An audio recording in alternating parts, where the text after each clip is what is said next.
go, maybe first person standing right here, and just stand in a line. Right. All the way until this. Yeah. Maybe kind of position yourselves like this. Yeah. Squish it a little more. We're squishing. Young and handsome makes him look better. Head curvy. I love this show. I do too.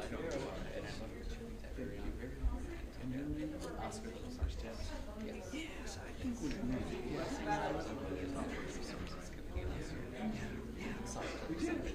Yeah. Exciting. Exciting. I knew it.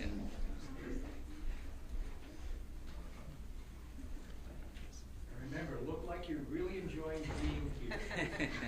We are. We actually really are. We're happy to be here.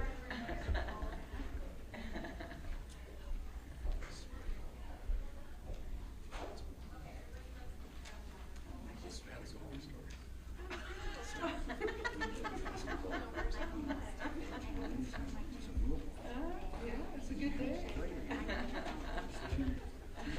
Okay, so we'll have the leader standing in the middle here. And then just in speak order. So now for those. And then Walter. And then Hancock. I do,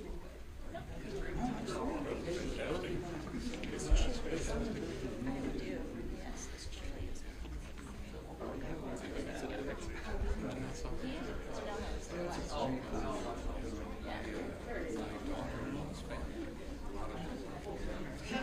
This feels very far up, so okay. Okay. Yeah, that's nice. All right. Okay. All right. Good afternoon, everyone. Welcome, and thanks to those especially who traveled quite a way to be here. We are here today to share our urgent and decisive vision for protecting Arizona's water supply. There is no denying that we are at a critical juncture in managing our water resources, and it's imperative that we take action right now to ensure we have the water we need to thrive now and into the future. Groundwater management is one of the biggest issues that we face, especially for rural Arizona, which for decades has been left behind by politicians who would rather stick their head in the sand than take real action. Communities are facing groundwater depletion, wells are going dry, the land is sinking beneath our feet, creating fissures that are damaging homes, roads, and pipelines, all because politicians have not taken serious action in rural Arizona since the Groundwater Management Act passed in 1980. Our world is much different today than it was then, and our laws need to reflect the changing environment and needs of rural communities. Together, Democrats and Republicans, farmers and business owners, we have spent countless hours over many months carefully crafting legislation that will finally give our rural communities a voice and protect Arizona's precious groundwater resources. The Rural Groundwater Management Act legislation, introduced by Senator Sundaration and Representative Mathis, finishes the job of protecting Arizona's water that started 45 years ago. Our solution is rooted in core principles that reflect the spirit of Arizona and our rural neighbors. Local choice and local solutions, modernization of water management, protecting water and property rights, leveraging expertise and resources, safeguarding the future, and creating prosperity for rural Arizona. We are giving rural Arizonans a voice, creating common sense tools to protect our water future and protecting rural economies without sacrificing the resources our children and grandchildren need to thrive. Legislators who are serious about water conservation and supporting rural communities should take a moment to listen to their neighbors, their constituents, who are here today supporting this legislation. We must pass legislation to protect our rural communities this year, this legislative session. Our communities must have the protections that ensure that their kids and grandkids can continue the rural Arizona way of life. Arizonans elected all of us to work together, and resolving this through legislation remains my priority. but I've been clear about my resolve to protect our water future, and the conversations I've had with rural Arizonans across the state have only reaffirmed my commitment to take action again should the legislature fail to do so again. Rural Arizona is demanding solutions to protect their water. We will deliver for them, and I'm urging legislators to listen to the voices of rural Arizonans and do the right thing by passing this common sense legislation. Our futures depend on it. And with that, I will turn it over to bill sponsor Priya Sundaration.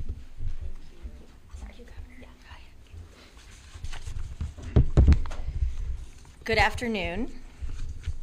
Thank you to the governor. As mentioned, I am Senate Democratic Minority Leader Priya Sundaration. I represent Tucson in Legislative District 18. And before I start, I want to express how thankful I am that you all could join us today, As the governor mentioned, groundwater management is one of the most important issues facing this state.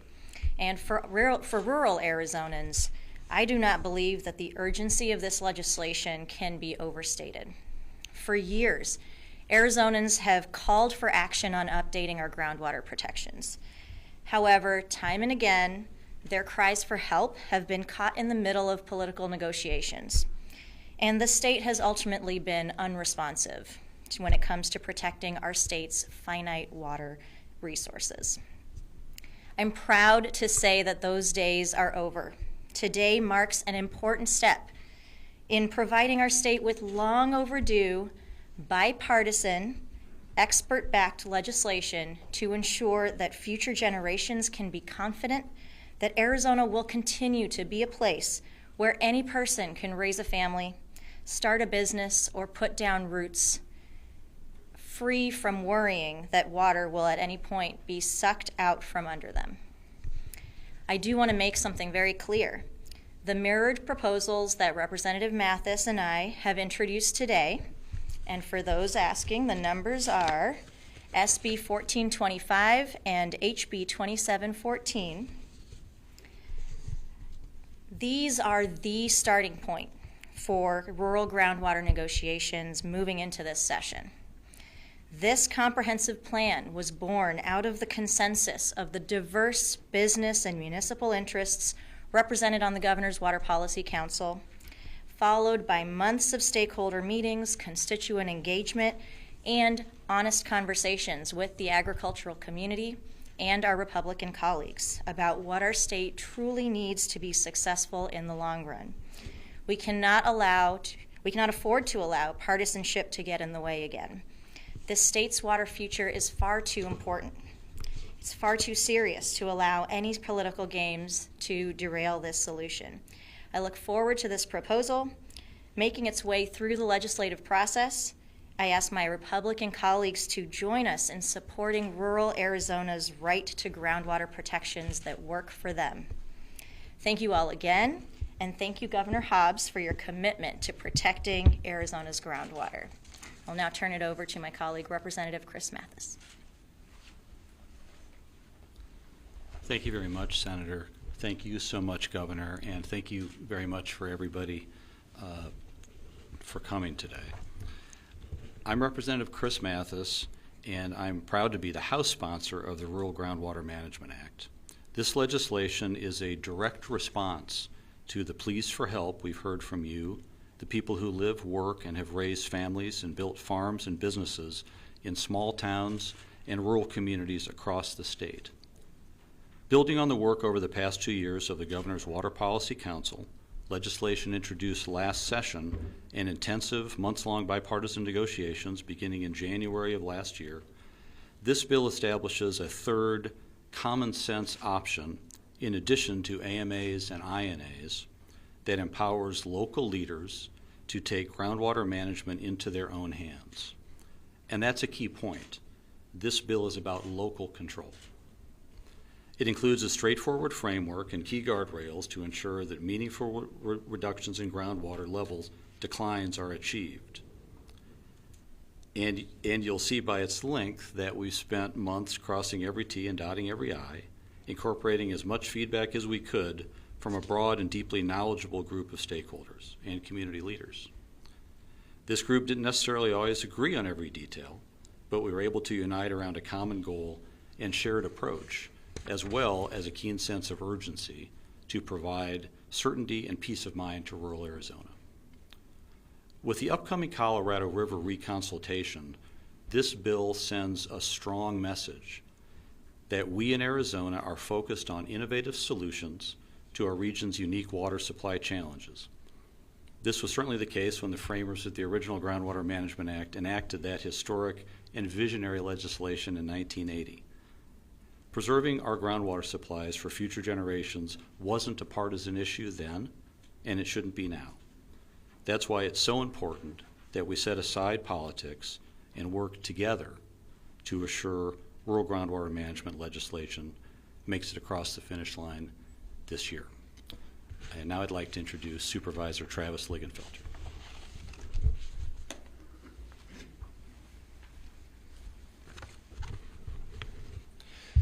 Good afternoon, everyone. My name is Travis Lingenfelter. I am the chairman of the Mojave County Board of Supervisors representing District 1. I've been in this water advocacy and education for rural Arizona for about 10 years now. Also served as an alternate on the governor's Rural Groundwater Subcommittee, and I'm a proud partner in a 4-county coalition. With me today, Coconino County, Yavapai County, La Paz County, Mojave County. Collectively, we represent over 630,000 rural Arizonans in rural Arizona that need water security. I'd like to first express my sincere appreciation and the City of Kingman folks that are here with me, Mayor and Vice Mayor, Mayor Watkins, Vice Mayor Samily. We want to express our appreciation and gratitude to the governor and to all of the state legislators on both sides of the aisle that are involved in this and committed for their sincere commitment to passing a negotiated rural framework into state law this year. I'd like to give you a little backstory on what's occurring and what has been occurring over the past decade in Mojave County in the northwest portion of our state.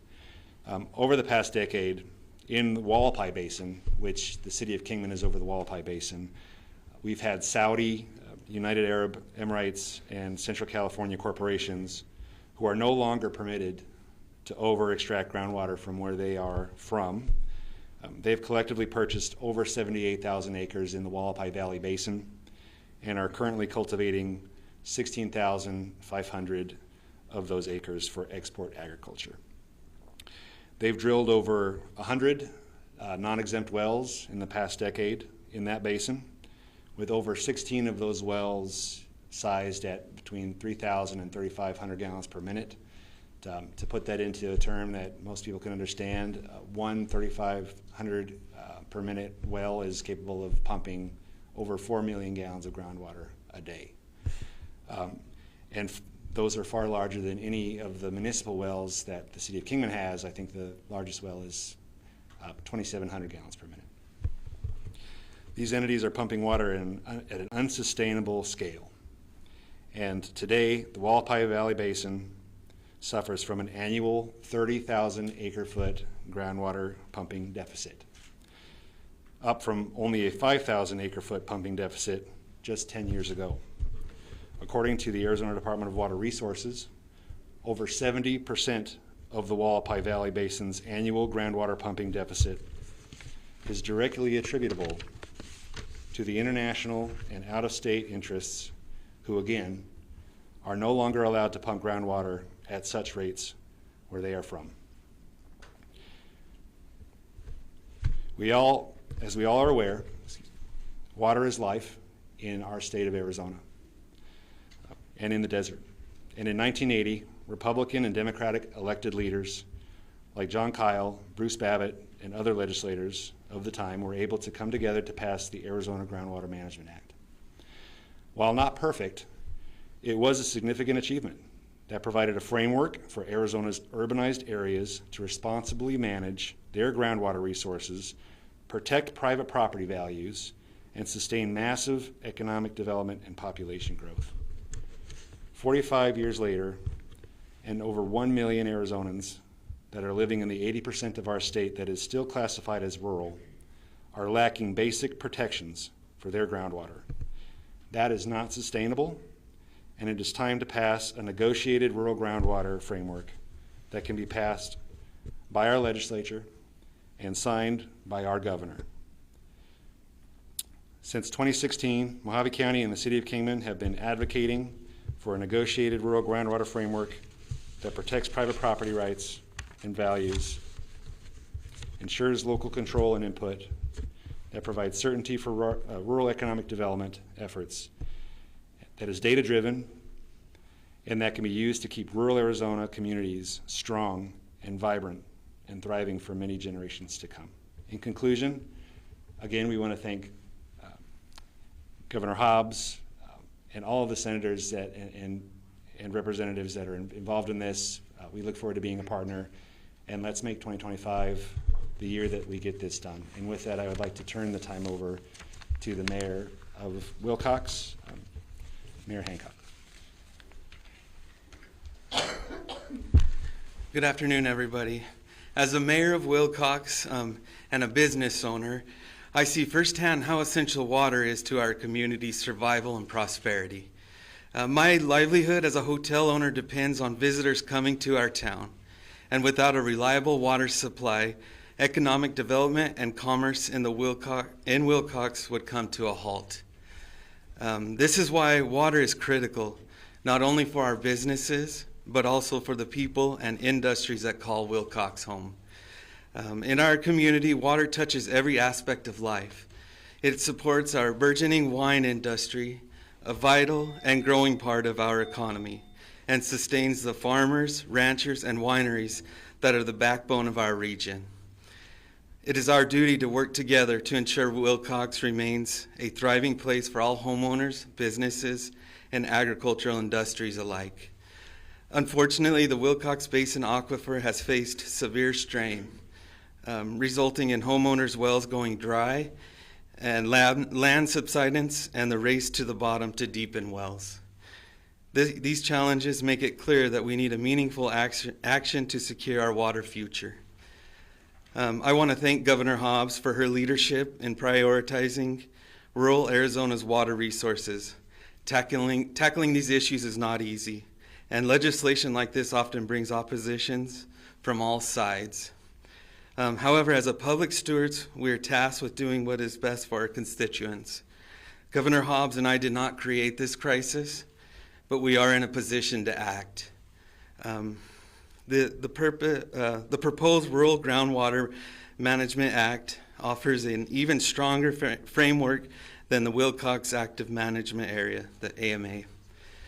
The new legislation is the beginning of a framework.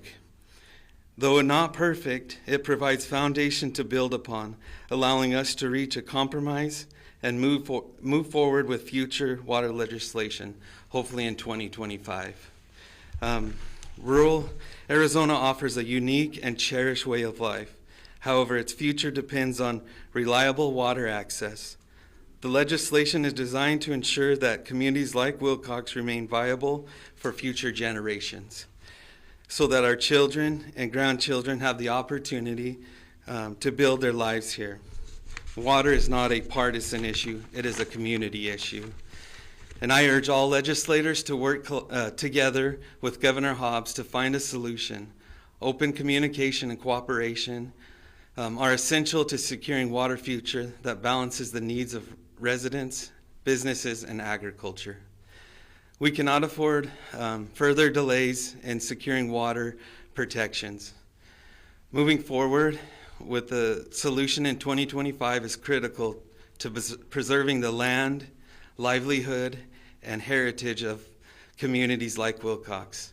If we work together, we can ensure that our community, businesses, and agriculture industries have the water they need to thrive for generations. I'd like to turn the time over to Mayor Good.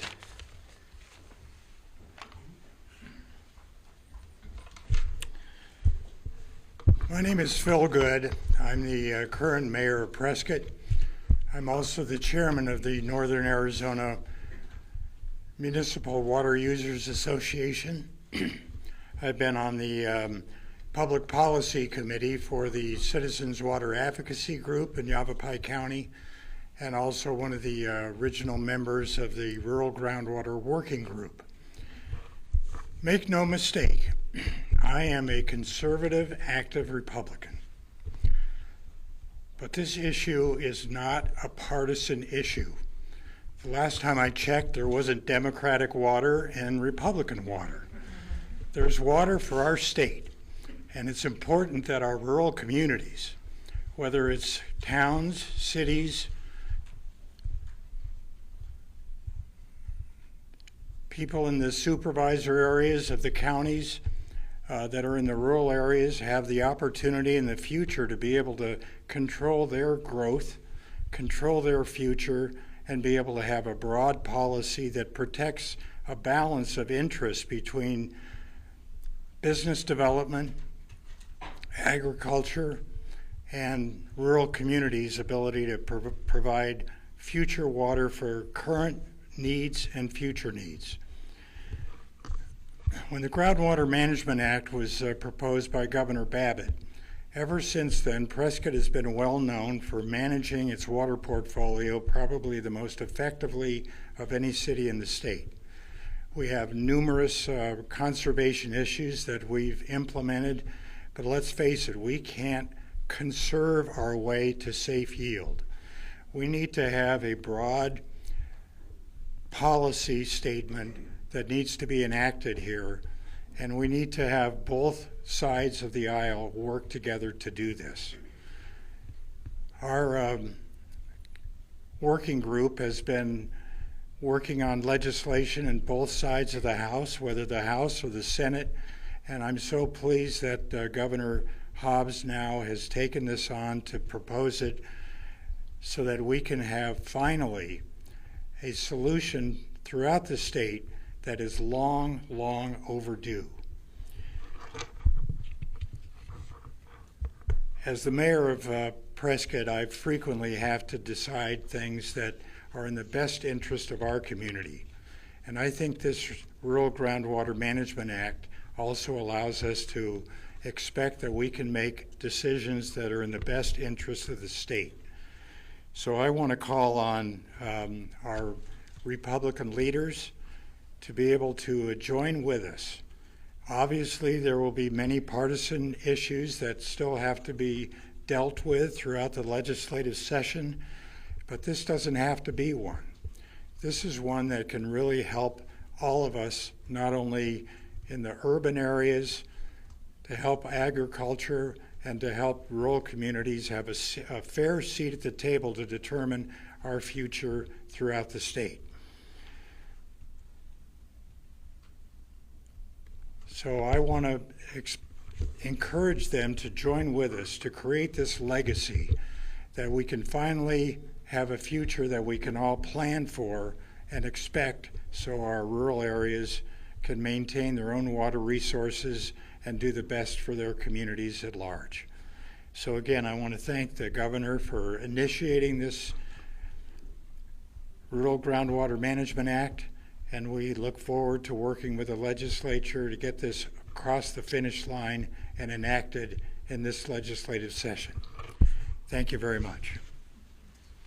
Okay, before we start with questions, we have some folks who have traveled a long way to be here, and we want to give them a chance to introduce themselves because they are here to support this legislation. So, Mayor, if you want to start. Thank you. Ken Watkins, Mayor, City of Kingman. Hello, Chair Stanley, Vice Mayor, City of Kingman. Good morning, Patrice Horstman, Coconut County, Board of Supervisors, Vice Chair, and Supervisor for District 1. Nikki Check, Yavapai County Board of Supervisors, District 3. Holly Irwin, La Paz County Board of Supervisors, District 3, and Vice Chair. Good afternoon, Vice Chair. John Fanning from Santa Cruz County, District 3 Supervisor. Ed Curry, chili farmer and breeder, Willcox, Arizona. The guy that didn't shut his phone off. It was nice soothing music. Oscar de los Santos, House Democratic Leader. Travis, I've got a question. You come on down to, we can all hear you here. You and I talked last year, a couple of years ago, about all of this. What is wrong? The Republicans presented a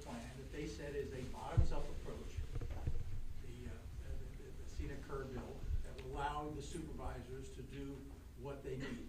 What is wrong with that? What makes this one better?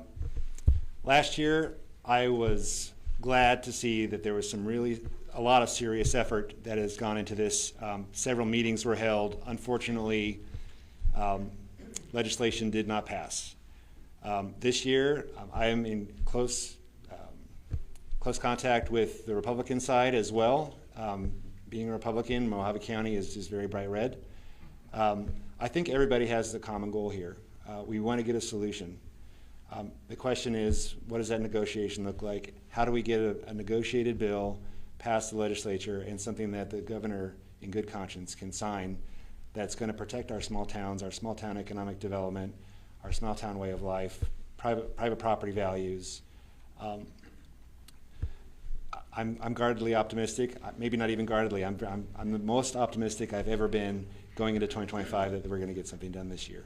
Were there, again, I want to make sure I understand, because this is one of those areas where you've got to, none of us are experts, but it seems like Representative Kerr, Representative Griffin came up with a plan that this governor found unacceptable.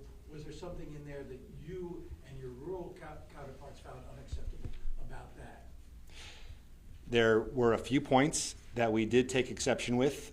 We took exception with the conservation cap. We thought that some basins, it may be capable to conserve more. We took exception to when you have a municipal water provider, for instance, the city of Kingman, their water system provides water for over 65,000 people plus 82 industries in the Kingman Industrial Park. We wanted to make sure that the ratepayers that sustain that system, that their capital investment into that system was captured into any sort of water certificates. Same would go with any sort of private water companies that are providing water to citizens in rural, that their investments would be captured in sort of water certificates. Also, the makeup of the councils. We wanted to make sure that anybody that was appointed to a council actually lived in the basin that was being managed. And we wanted to make sure that, at least in Mojave County's case, and Wallapai Valley Aquifer's case, that the council makeup was not leaning heavily towards one industry. Somebody from agriculture, somebody from industry, somebody from the city of Kingman, somebody from the county, and then maybe one at large. But that's a matter of negotiation, and again, I think that we've come so far.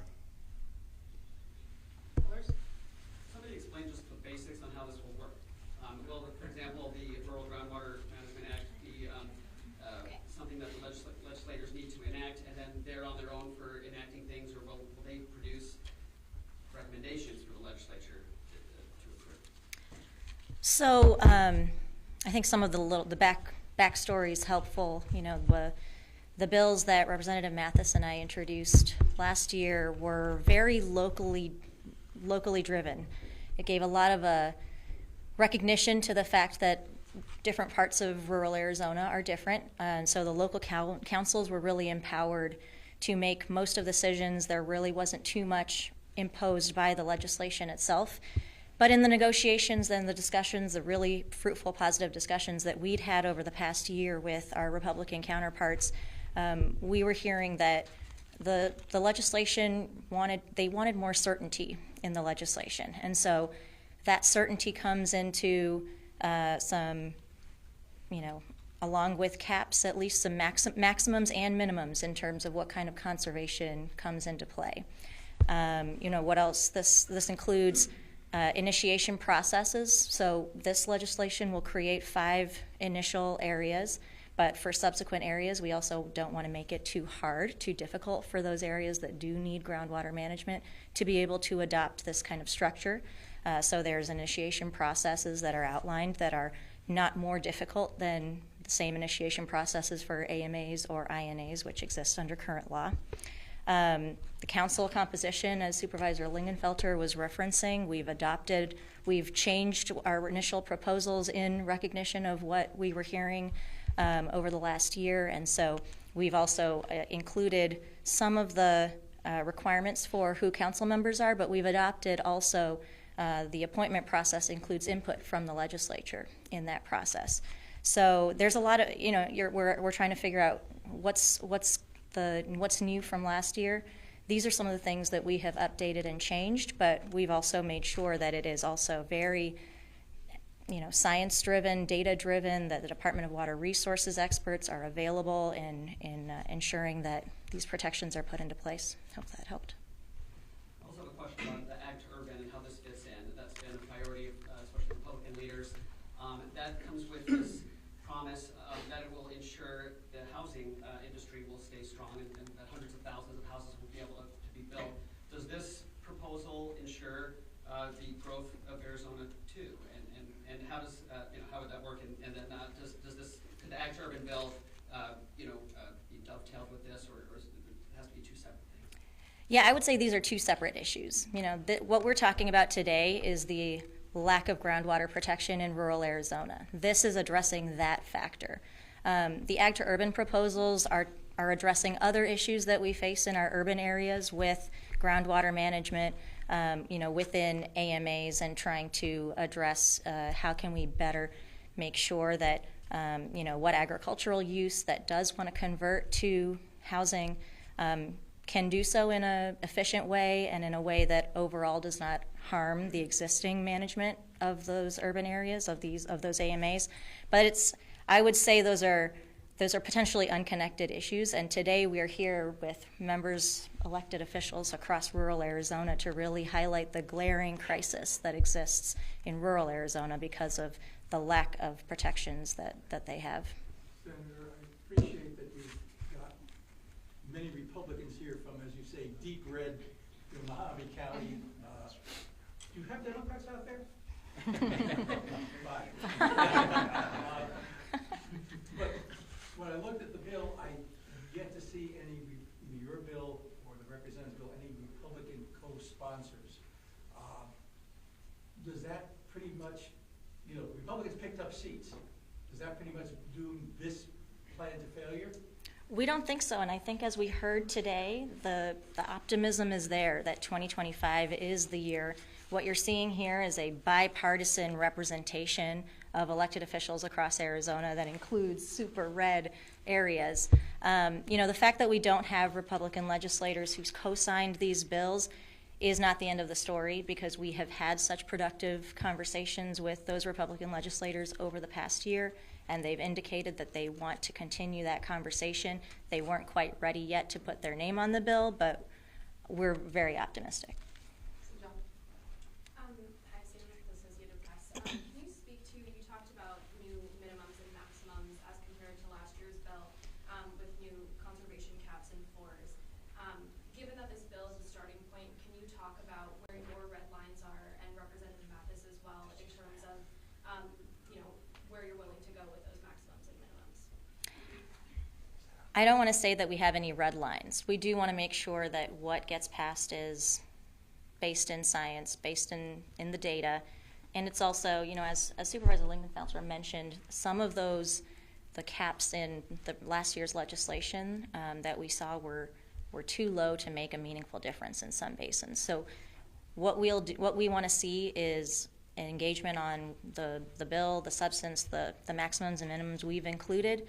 If we can have that conversation and say, okay, we need to move those because this particular area might not be best served with the existing maximums or minimums, let's talk about that. But I think what we also want to make sure is that these are strong protections that are put into place, and that we aren't doing these rural areas a disservice by putting caps that are too low or floors that are too high. I really want to follow up on this idea that this will pass this year, even though nothing like this passed last year, and that there's Republican support for it, because as how I mentioned, there's not sponsors, but also I don't think Chauffeur Griffin have read this bill yet. And as far as the imposing part, this one establishes 5 RGMAs right off the bat, rather than giving rural communities the opportunity to create them if they want, which was part of the whole holdup last time. I mean, what is the real reassurance here that there is going to be any movement on this in the legislature, that it even gets a hearing? Well, some of those 5 initial basins, and I also don't have to monopolize the answering, but I think some of those 5 initial basins that we wrote in were specifically in reaction to the negotiations that we'd had with Republicans, because by the end of the negotiations last year, those specific areas were part of the discussion, and that's where the legislation was focused.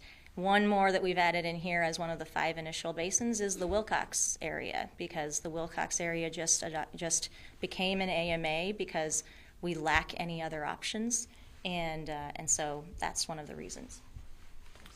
Right, and I would just say that this legislation provides essentially an off-ramp to the Willcox AMA if we're able to get it passed by the end of the year, and that Willcox AMA would convert to one of these rural groundwater management areas. And also, just to note, a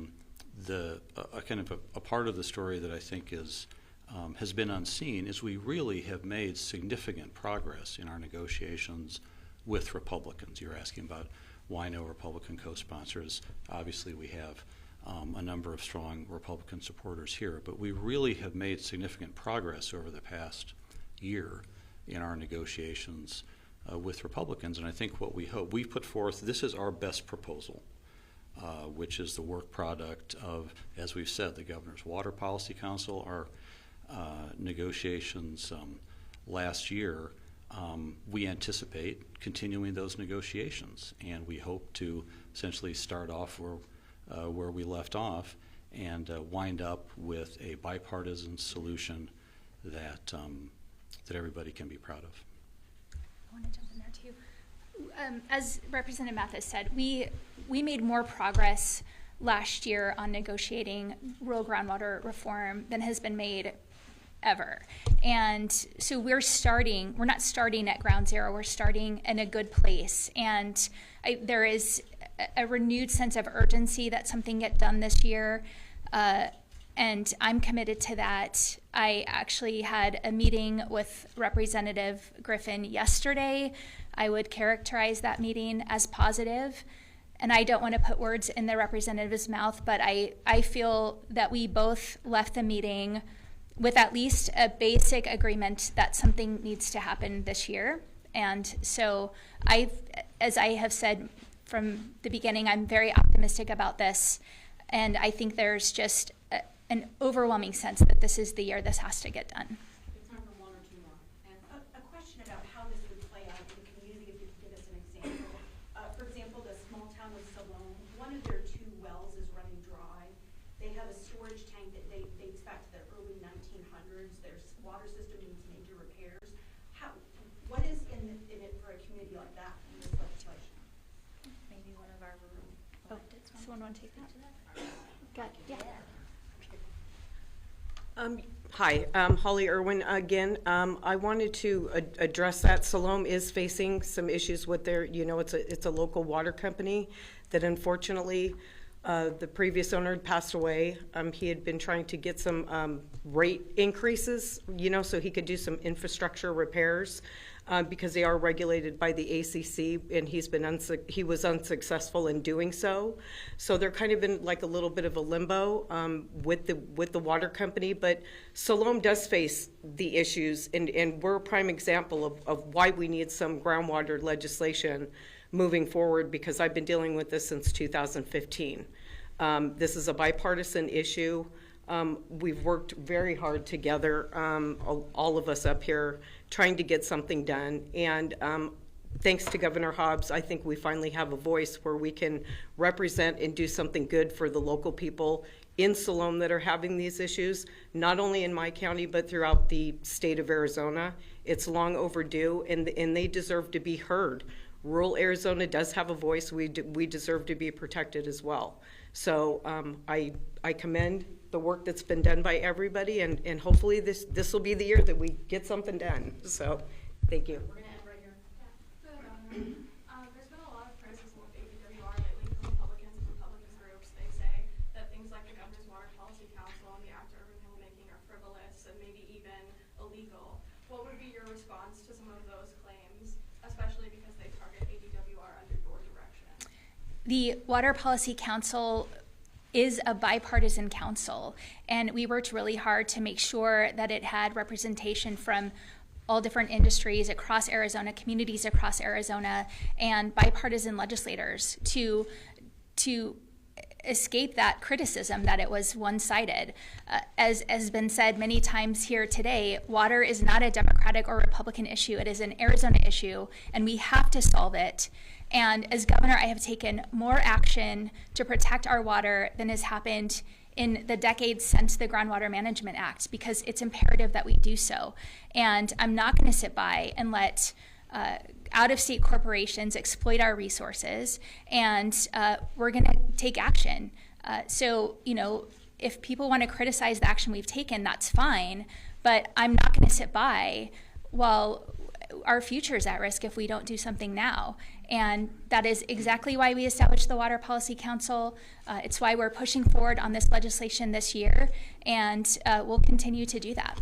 No, but really quickly, up front, you said if the legislature doesn't act, you will. Mm-hmm.